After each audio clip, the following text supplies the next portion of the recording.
ये तुम्हारा भ्रम है। मैं अभी इसी समय यहाँ इस सरोवर पर बाणों के सेतु का निर्माण कर सकता हूँ। यदि तुम उस पर चलकर उसे तोड़ दो तो मैं मान लूंगा, और यदि वो टूट गया तो, यदि मेरे बाणों का पुल तुम्हारे भार से टूट गया तो मैं इसी क्षण अग्नि प्रज्वलित करूंगा और उसमें भस्म हो जाऊंगा। मैं एक क्षत्रिय हूं और अपने वचनों से कभी पीछे नहीं हटता। और यदि वो नहीं टूटा तो जो तुम कहोगे मैं वो करूंगा। क्या आपको ये बाजी स्वीकार है? अर्जुन ने अपनी पूरी शक्ति और विद्या को एकत्रित किया। उनके हाथों से बाणों की ऐसी वर्षा हुई कि देखते ही देखते सरोवर के एक छोर से दूसरे छोर तक एक भव्य, चमचमाता और सुदृढ़ पुल तैयार हो गया। ये पुल कला और शक्ति का अद्भुत नमूना था। लीजिए वानर राज, मेरा शर सेतु बनकर तैयार है। अब आप इस पर पैर रखकर अपनी शंका का समाधान कर सकते हैं। मुझे विश्वास है कि अब आप अपनी हार स्वीकार कर लेंगे। पुल तैयार है तो प्रभु श्री राम का ये तुच्छ वानर भी तैयार है। सावधान पार्थ, अपना वचन स्मरण रखना।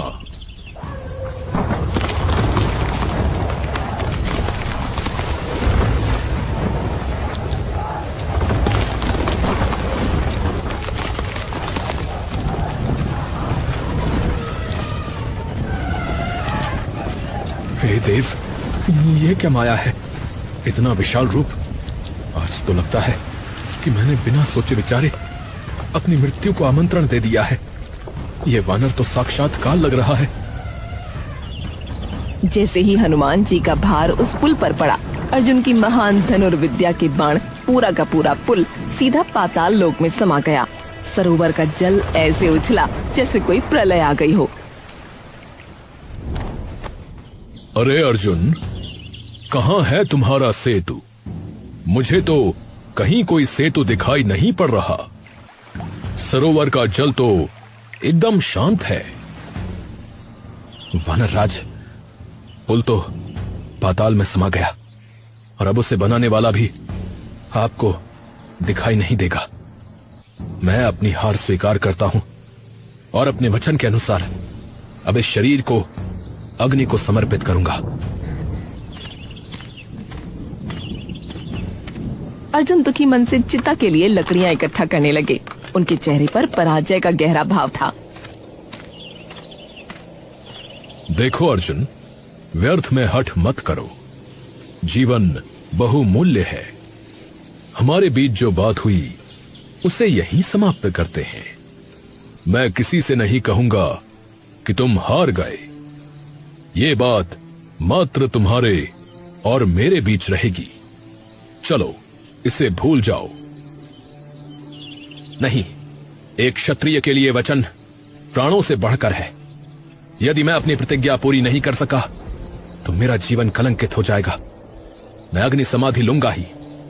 हनुमान जी मन ही मन चिंतित होते हैं और भगवान श्री कृष्ण का स्मरण करते हैं कि प्रभु, ये बालक तो अनर्थ करने जा रहा है, इसे बचाइए। तभी अचानक झाड़ियों के पीछे से एक वृद्ध ब्राह्मण लाठी टेकते हुए प्रकट होते हैं।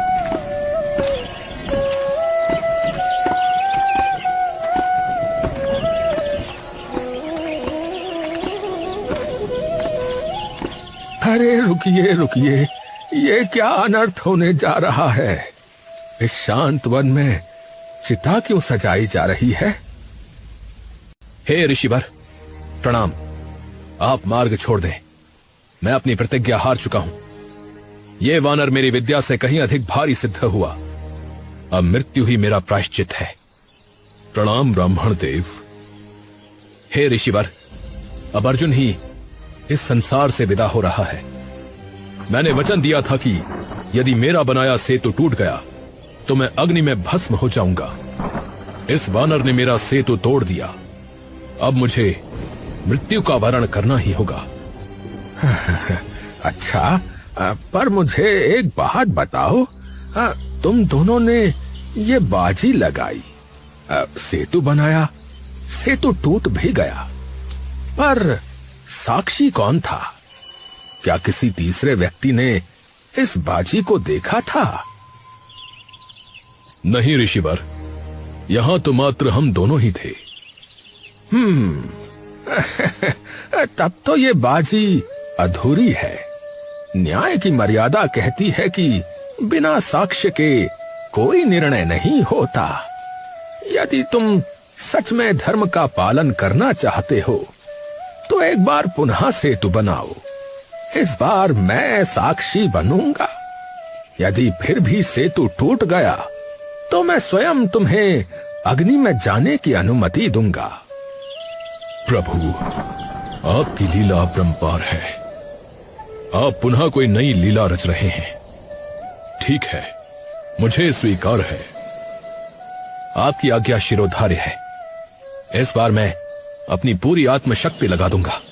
वृद्ध ब्राह्मण यानी कृष्ण एक पत्थर पर साक्षी बनकर बैठे हैं।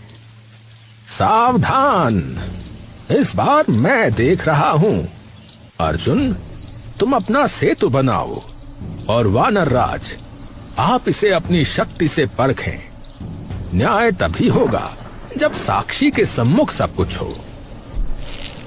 हे मंत्रों के देव, इस बार मेरी लाज रखना।